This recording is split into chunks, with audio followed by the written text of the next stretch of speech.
Well, at Accident Reflections today, we're having a look at another NTSB report on an accident, this time a Piper Malibu, and that was in Michigan. Right, let's jump right in. Beautiful aircraft. Here we can see what the Malibu looks like, and it's a similar, it's not the actual one that's been in the accident, but a similar one nonetheless. Right, accident relevant history. There were 3 people on board. It was outside weight and balance limits. The boss is also the pilot. During the returning back from their business trip, the pilot phoned his instructor and told him that he must come and watch. He's going to do a high-speed flight past. The pilot was medicated and performance-impairing drugs, but all right, we will discuss that. He leveled off, then there was 37 strikes of the prop. Obviously the aircraft crashed and nothing left. Here you can see this was the biggest piece that was left, just the tail, the rest burned out, and the unfortunate boss at the bottom. Right, when we look at the accident sequence, this is an easy one. The pilot set up for a high-speed flight past. Okay, so there's absolutely no two ways about it. The pilot wanted to do that. He said that. He phoned in to his instructor. That already makes you think. And then he leveled off, but not enough ground clearance. So close to the runway, leveled off, and it was just that little bit. And the prop started striking. He lost control. Obviously, well, according to the witnesses, the left wing and then the nose hit the ground first, and then it was just a tumble and a burn and an explosion. All right, so the impact fire. Just here on the right hand side, I've just got how the guys are busy blowing that out. It was close to a school. Luckily nobody else was injured there, and just not a very good, but an aerial shot of what it looked like of the area, and you can see very, very little left of the aircraft. Right. Now, remember, it's not myself arguing at this point. The heading argument just says, all right, so what did the NTSB take into consideration when they started with their findings? So the first thing they said, the pilot deliberately wanted to do a high-speed flight past. So it was not it was a pre-planned one. The pilot was on medication, probably slightly impaired to the drugs in that. They didn't make such a big deal of it, but nonetheless the pilot was on some calming medicine as well. So, however, that would have slowed down reactive active moments, but not a primary cause of the accident, I think they think. Okay. Level of ground impact started with the prop, and then the pilot lost control. At that moment, obviously everybody, well, he became a passenger as well. The aircraft impacted the ground, caught fire, and now the National Transport Safety Station determines the following probability. They say the pilot demonstration of poor judgment by attempting a high speed past several feet above the runway, and this subsequent failure to maintain clearance of the runway. Okay, so in other words, that was the cause of the accident. Accident was the end result. A couple of comments by myself. I've started off by saying, all right, just for your, because I've read the whole thing, but you can go and read the article as well. The pilot had 1,600 hours total flying. So it's not a beginner. He's been there, done that, flown various types. He flew on a business trips, normally himself, and then he was taking his staff with. Again, taking his staff with, so they have got absolutely no input of what the pilot is going to do. In this case, the pilot is the boss as well. All right. So he phoned up, and I just said, this is like renting a crowd. Very good flying conditions, but you know, to phone up people. Wow. Okay. So he was trying to get his 15 seconds of sunshine in the sun. No packs, no choice. Or the packs, at least, no choice, but to go with a pilot. To invite your instructor is very suspect of condoned behavior. I mean, there is no way I'm going to phone my instructor and say, hey, I'm going to do a bad thing or a thing that is not. So there's a bit of suspicion. Hey, guys, is this like a normal thing? Did the instructor and the pilot, obviously, they were fairly good friends. I understand that. But you can see that there was no respect to the higher level in terms of testing and assessing. So his instructor was going to be privy to watch. I could never find out where the instructor actually pitched up to see it, but we doubt that. All right. It's doing about 160 knots there, and this is now, here we must all pay attention because this is the point I want to make. It takes 300 milliseconds, that is 0.3 of a second, for all three blades to hit the ground 37 times and to shear off completely. There is no way that the human response can beat 300 milliseconds. Not a chance. Not even if you think you're the best. It is impossible. Your design does not include a 300 millisecond response capability. Forget it. All right. So already now the reactive time at low level, this was definitely out of the scope of human design. Medication slowed the response even further. So there was no chance.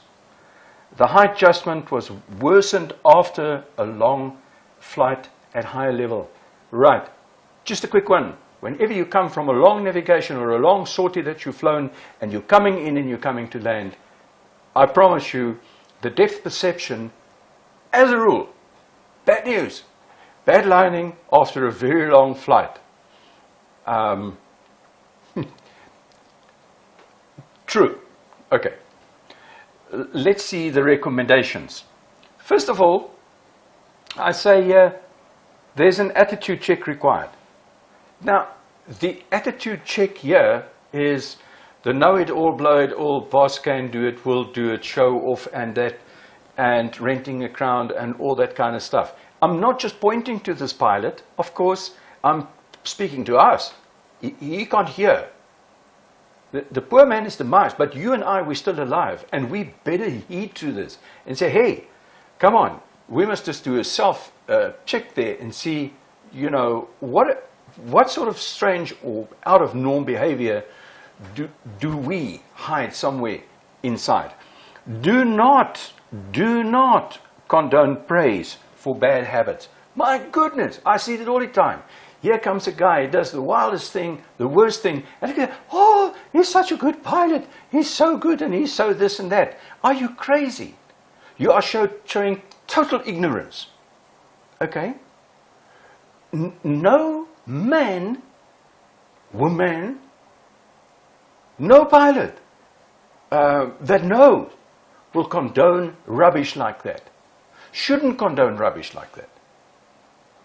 Okay? So don't stand and clap. Woo! He's the guy. Oh, you criticizing him because you're jealous of him. I've heard that. Yeah, look, he's the best pilot. I can see how he handles that helicopter. And you? Yeah, you're just jealous. Really? Okay, come on. Remember, stupid people, and that's people that do not know, and people that maybe know, but they condone stuff like that. Take it for what it is, please. Don't get suckered into that. Check the safety culture. We are down out here at the clubs, in the flying, wherever we are, but we haven't got the guns to tell the guys, hey, listen, but I don't think it's cool what you're doing, man. You know, because we're so sensitive. We're so sensitive. I don't know. All right. Okay. How dare you take a passenger's life into danger? Really? Oh, do you want to go for a flip? Yes, I'll go for a flip. And then you'll cause the biggest nonsense under the sun. What gave you the right to put this guy's life in danger? Really? That's culpability right from the start. Besides the fact that you're an a-hole, you shouldn't do that. You are taking liberties on other people's lives. Wow. Okay. Not good. Medication does not impair, well, does not, does impair reactions of brain and muscle. Medication's not a good thing. All right? I can understand if you do straight and level at high level, it's not a big deal, it's not like that.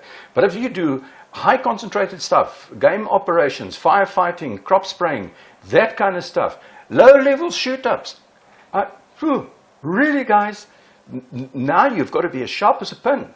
This is not the time to be medicated. I'm not condoning that you can medicate if you sit higher above the ground. I'm just pointing out that it's a little bit easier up there to avoid the ground. Extreme flying is an extreme workload. We need some training for this. We can't just do that. There are very, very basics that we train and teach people in, because normally before we let somebody do, let's say, a display flight, there's a training system, there's a schooling system, there's a stalking system, there's a systematic way how you get into it to ensure that you do not come second. Well, obviously the instructor in this case didn't, well, maybe he did know about that, but this pilot was not the recipient of that.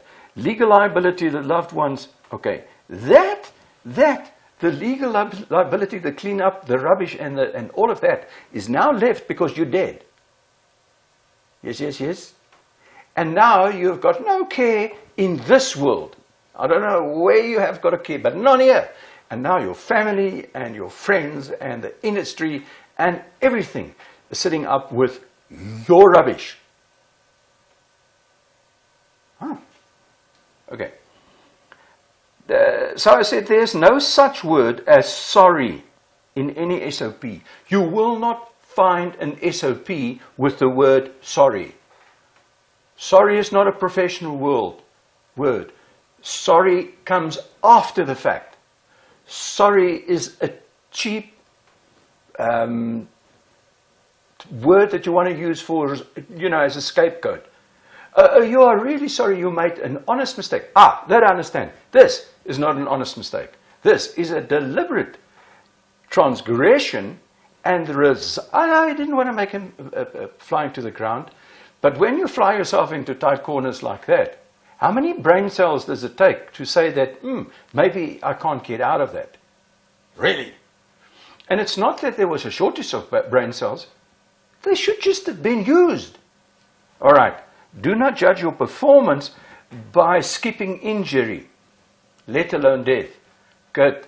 What I'm saying to you is you cannot get away with it no matter what. You cannot measure your performance and your grandness by the other people clapping while you didn't get hurt and you didn't die. Number one, if you are playing for fools, you are a fool. If you're trying to judge your performance by pain, then there's a big screw loose. And by the way, get over it. There's only one death. You cannot measure your performance against, I haven't died now for 5 times, so I'm absolutely cool. All right, well, up to the next one. Enjoy.